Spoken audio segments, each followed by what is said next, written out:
Well, now you all know what a scatter plot is. Let's find a couple ways to actually make a scatter plot. So somebody here has recorded the minimum temperatures for the first 10 days in May, and we have this in degrees Celsius. Right away, you can see there are two variables here. We've got an independent variable.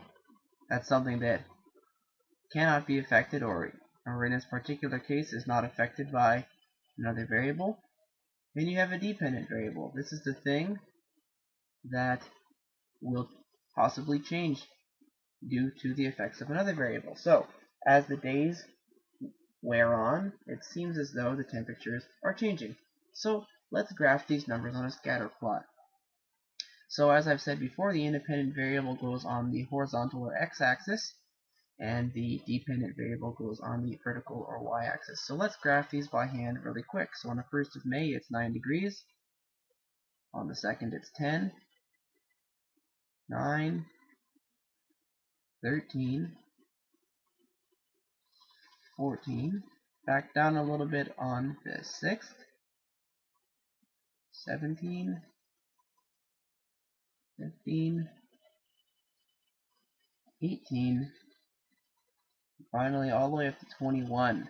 So spring has turned into summer. So this is one way that you can create a scatter plot, and right away you can actually see here it seems as though this data is stuck.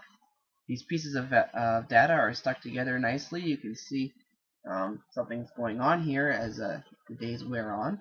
There's another way to make a scatter plot that might even be easier.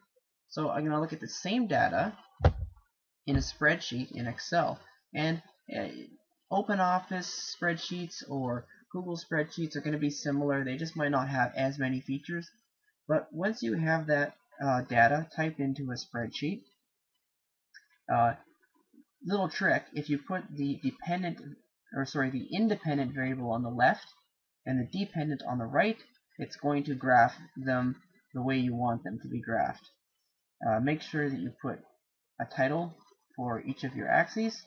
Then all you do is you highlight everything, click on Insert, and there's a variety of different ways you can show all of this information. Right here you can see something that looks like a scatter plot. Click on it, and voila! You have a scatter plot already made for you. And it looks a lot like the one we made. Maybe even a little bit nicer. In either case, you've got a scatter plot. Now, if you're dealing with large amounts of data, using a computer or a graphing calculator is the best way to go, for sure. So that's how to make a scatter plot by hand or by computer. The second thing I want to talk about in this video is actually looking at this data. We can see something happening here. Now, if you look closely, you can see generally it appears, maybe that's not the best line, but it appears as though the temperature is going up pretty consistently throughout the first 10 days of May. It does go up and down a little bit, but more or less the temperature is going up. So another way to say this is that there is a trend. And all a trend is a pattern that can be observed over time. A pattern that can be observed through time. So the pattern that's being observed through time here is that the temperature rises as we work our way through May. As the number of days in May increases, so does the temperature, the minimum temperature of the day. So this is an upward trend. It's a trend that's going up. If it was November or December and you live in Canada, likely you would see a downward trend, and sometimes trends don't just go up and down, sometimes they go up and down many times in kind of a cycle. There's all kinds of trends that we can look at and see a pattern that can be observed through time. And this is particularly useful for weather. So when weathermen and women want to predict the weather, they can look not only at what the weather's been like in the last week, but what the weather was like same time last year and the year before that, and maybe the last 100 years. So they've got lots of trends they can look at to kind of guess what the weather might be tomorrow. Now, trends can help us to to look at data from the past and predict the future, but for our own purposes, we're going to talk about two specific ways that we can use trends. One is called interpolation. So, or we're going to say that we can interpolate. This is a verb. It's something we can do. And what interpolate means is, let's say I did not know actually what temperature it was on the 7th. I forgot to record what the temperature was. That's too bad, but if this red line represents kind of the general trend that the temperatures are taking through time, I can go to the 7th, draw a line straight up, and guess that that's probably what the temperature would have been on the 7th. So interpolate means that I look inside the set of data that I have, inside the set of numbers that I have, and I make guesses about what the values might be where I don't know for sure. So I don't know for sure what it was on the 7th, but I can guess, based on the trend or the pattern, that it was probably going to be about 15 degrees. So that's interpolation. So to get your dictionary definition, interpolation is just to estimate a value between two measurements. In fact, this is between more than two measurements. To estimate a value between two measurements in a set of data. That's interpolation. Okay, so let's say we have a complete set of data. We know what the weather was on every day between the 1st and the 10th. What about, can we guess what it might have been on April 30th over here? Or can we guess what it might have been, or what it might be on May the 11th? Well, it's kind of the same as interpolation. We just have a different name for it, and it's extrapolation. Extra. We go beyond. So extrapolation means we're going to estimate a value beyond the range of the set of given set of data, which is just really a very fancy mathematical way of saying we're going to make a guess based on what we have.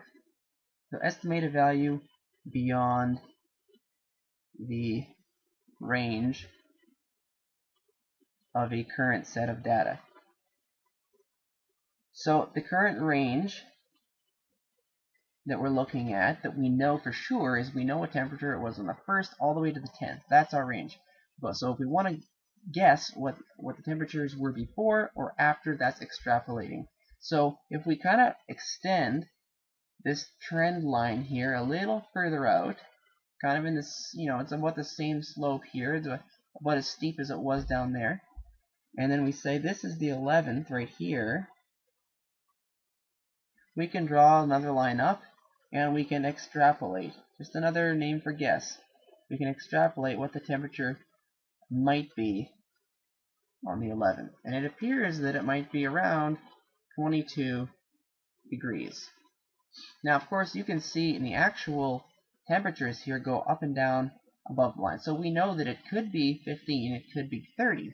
But chances are, on the average year, it's going to be somewhere around 22. And that's what we call extrapolating. We don't know for sure, but based on the trends that we have, based on this line, this trend that we can observe by looking at the scatter plot, we can guess that it might be 22 degrees. So that's how we can use scatter plots and even other graphs to analyze patterns and trends, and then even to guess at values that we're not even 100% positive of.